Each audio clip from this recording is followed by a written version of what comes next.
Hello guys, good morning, welcome back to Deepika's lifestyle. কেমন আছো তোমরা সবাই? আশা করছি ভালো আছো। আমিও ভালো আছি। এখন বাজছে 12টা। এখন থেকে তোমাদের সাথে ব্লগটা স্টার্ট করছি। আজ হচ্ছে কি শনিবার। তো এখন থেকে শনিবার, আজকে না রবিবার এখন থেকে ব্লগটা স্টার্ট করছি। অনেকগুলো কাজ সকাল থেকে করে নিয়েছি, যেরকম জামা কাপড় কেচেছিলাম সেগুলোকে রোদে দেওয়া হয়ে গেছে। আর কম্বল বার করেছি, মোটা কম্বলটা বার করতেই হতো, কারণ শীতের দুদিন ধরে ছেলেটা শুতে পারছে না। ছেলেটাকে তো পাতলা কম্বল দেওয়া হচ্ছিল।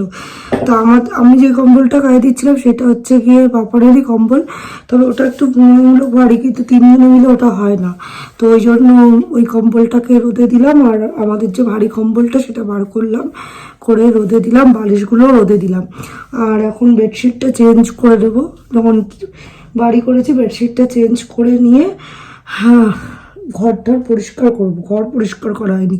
ছাদে গিয়ে কিছুক্ষণ বসেছিলাম, চা খেয়েছি, গাছে জল দিলাম, এইসব করলাম। মা পুজো দিচ্ছে, পুজো দেওয়া হয়ে গেছে মনে হয়।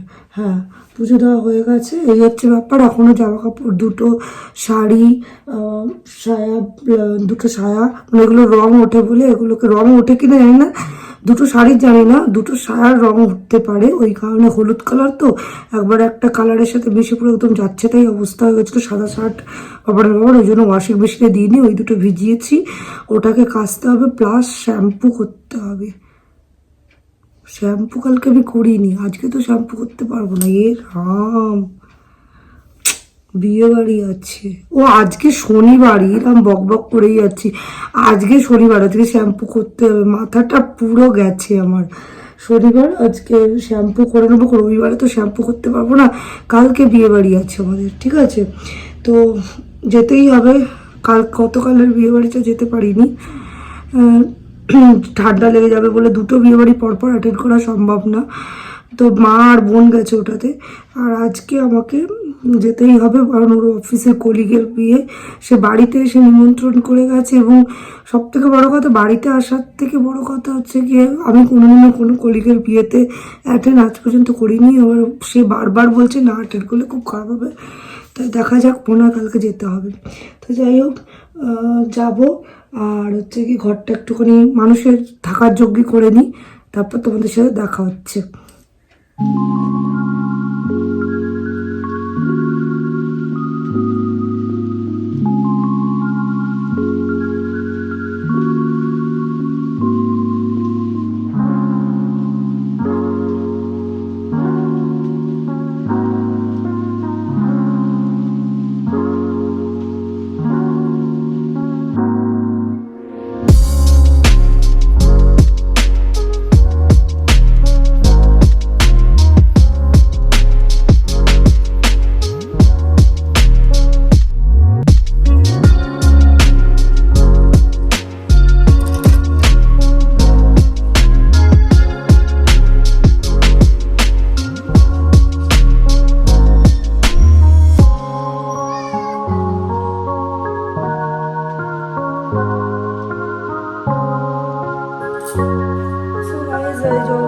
কই মাছ এনেছে, কই মাছ ধুয়ে ঠুয়ে নুন হলুদ মাখার জন্য নিয়েছি। 4 পিস এনেছে, একবেলার জন্যই বলেছিলাম আনতে। এখানে ভাত হয়েই এসছে।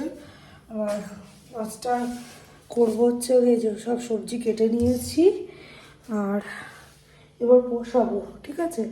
তো ভাবলাম যে একটু আপডেট দিয়ে দিই, অনেকক্ষণ দেখা সাক্ষাৎ নেই, তার জন্য।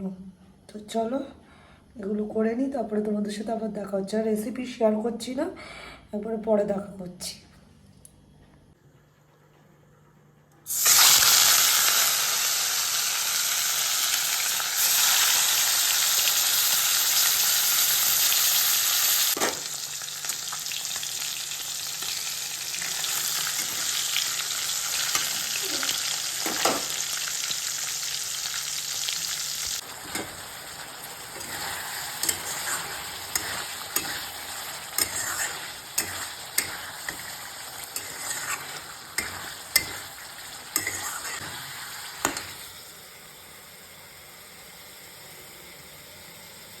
সো গাইস, আমার রান্না বান্না হয়ে গেছে।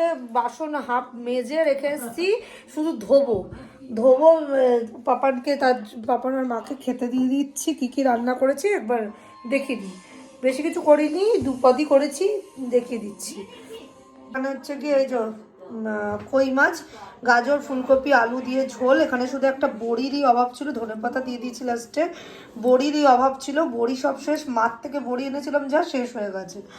আর এটা হচ্ছে গিয়ে ঢ্যাঁড়স আলু ভাজা, এই হচ্ছে গিয়ে। আর এখানে তো ভাত আছেই।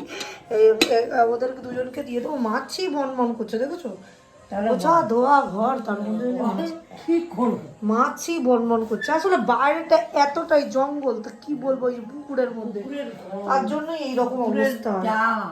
তো চলো আমি বাঁদেরকে খেতে দিয়ে দিই, তারপরে তোমাদের সাথে পরে দেখা করছি।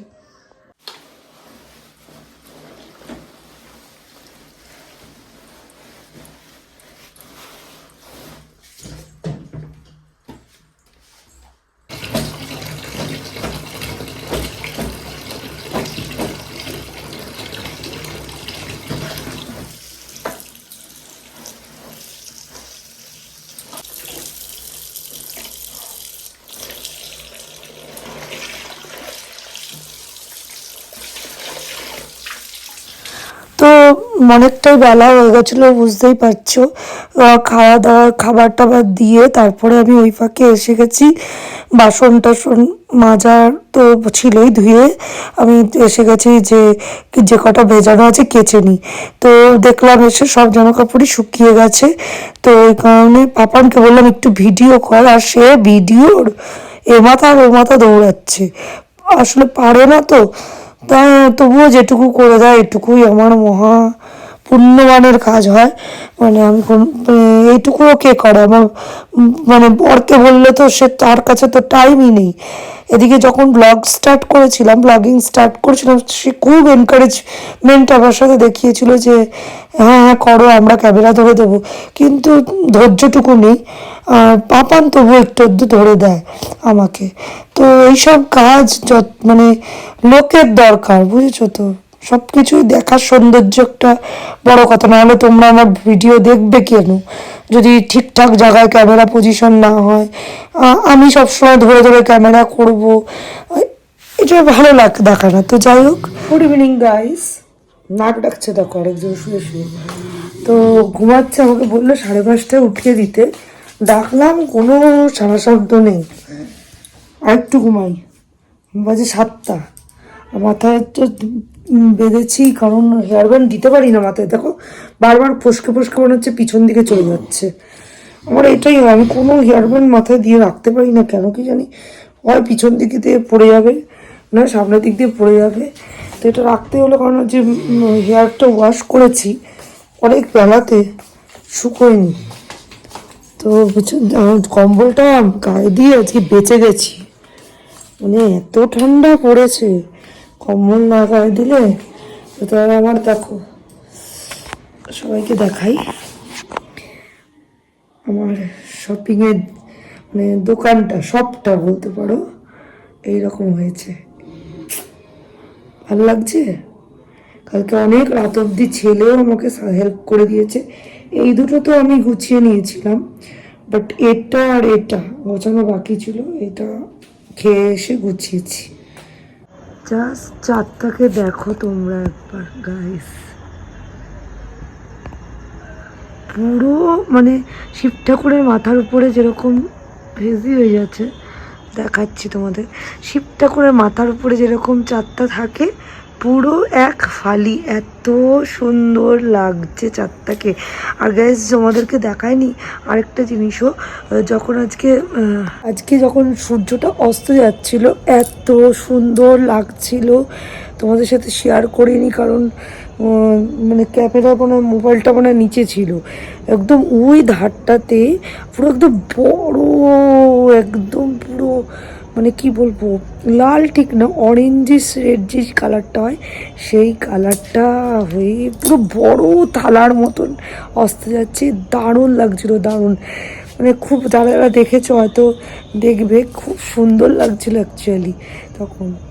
তো চলো, এগুলো তো বালতিতে রেখে দেবো, ঠাকুর ঘরেতেই রেখে দেবো। আর যেগুলো পেটিকোটগুলো যেগুলো ধুয়েছিলাম, নাইটি ছিল, সেগুলোকে না ঠাকুর ঘরে রাখা যাবে না, সকালবেলা এইখানটা রেখে দেবো, সিঁড়িতে রেখে দেবো, তাহলে ফট করে এসে মেলে দিতে পারবো মা ওঠার আগে। আর কী বলে জানো, কী বলছিলাম ভুলে গেছি, ওইগুলোকে আমি ওই ব্যালকনিতেই মেলে দিয়েছি। আর এই দুটো জিনিস একটু ভেজা ভেজা আছে, এগুলোকে এখানে মেলে দিই, মানে ভেজা কি মানে একটু ঠান্ডায় মোটা একটু, এইটা এই দুটো, এইটা পাতলা, বাট এটা ফুলাতো বলে শুকায়নি, ঠাকুর করে রেলিংয়ে দিয়ে রাখছি, তাহলে সকালে ফুট করে। এই প্যান্টটা 2 দিন লাগে শুকোতে, ভীষণ মোটা টাইপের, মানে পকেট ফকেট রয়েছে তো একগাদ, আর 6 পকেট টাইপের, আর এছাড়াও এই প্যান্টটা ভীষণ মোটা, তাই জন্য তো থাকুক এগুলো এখানে। তো চলো সন্ধেটা দিই।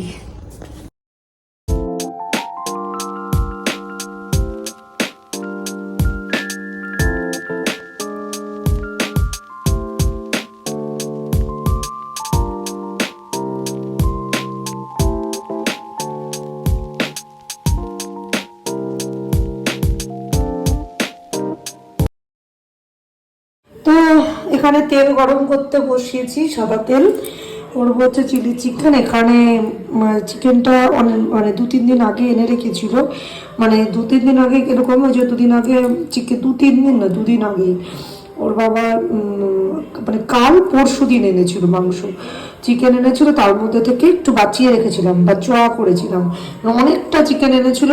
আমি ওর বাবাকে বলিনি, ওখান থেকে সলিড যে পিসগুলো ছিল দেখলাম বোনলেসই রয়েছে, ওখান থেকে কিছুটা চিকেন সরিয়ে রেখেছিলাম, যে রাত্রে তো রুটি তরকারি এখন খাই, তো কোনো দিন একদিন হয়ে যাবে, চিলি চিকেন বানালে হয়ে যাবে সদগতি। তো ওই জন্য চিকেনটাকে এখানে সব কিছু কর্নফ্লেওয়ার, বেসন, আদা রসুন লঙ্কা পেঁয়াজ বাটা দিয়ে ম্যারিনেট, ডিম দিয়ে নুন হলুদ অবশ্যই আর ভিনিগার এই দিয়ে ম্যারিনেট করে রেখেছি। এখানে কর্নফ্লাওয়ার গুলে রেখেছি সাদা জলে, এখানে সব 3 রকম তোমার গিয়ে যে মেন মশলা যেটা লাগে, মানে মশলা বলতে sauce, tomato sauce, chilli sauce, soya sauce রেখেছি। এখানে হচ্ছে গিয়ে পেঁয়াজ এরকমভাবে কেটে কেটে রেখেছি, আর হচ্ছে কি এখানে ক্যাপসিকাম, ঠিক আছে। তেল হয়ে গেছে, এইবার আস্তে আস্তে এর মধ্যে দিয়ে দেবো।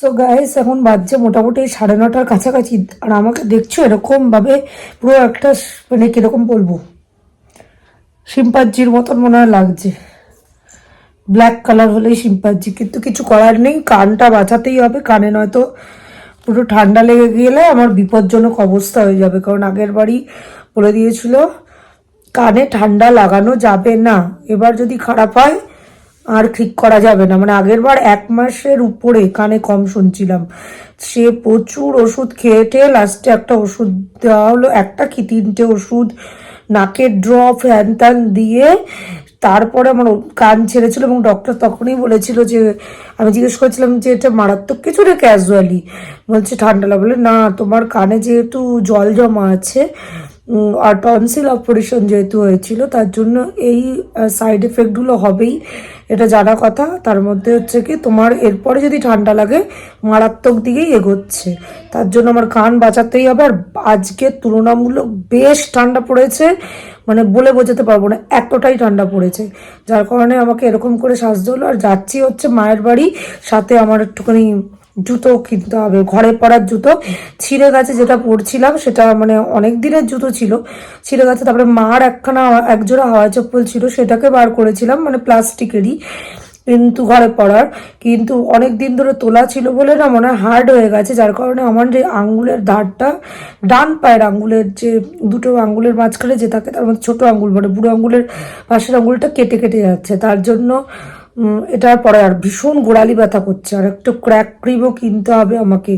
ক্র্যাক ক্রিম না কিনলেই নয়, না তো এই যে পাপাটা শুরু হয়েছে সারা শীতে আমার পায়ের অবস্থা দেখতে হবে না, এবার পিছনের সময় তো খড়খড় খড়খড় করবে, তো একটা ক্র্যাক ক্রিমও কিনতে হবে। এই তো ব্যাপার। আর একটা জিনিসও কেনার দরকার ছিল, কিন্তু জানি না কিনতে পারবো না, মনে অনেকটাই দেরি হয়ে গেছে। আর যাবো কোন মার সাথে একটু দেখা করে আসবো, কারণ কালকে আবার বেরোতে হবে বিয়ে বাড়ি, কালকে হবে না, পরশু তরশু হবে কিনা বলতে পারছি না। ঠান্ডা পড়েছে, পাপানের এখন পড়াও আছে।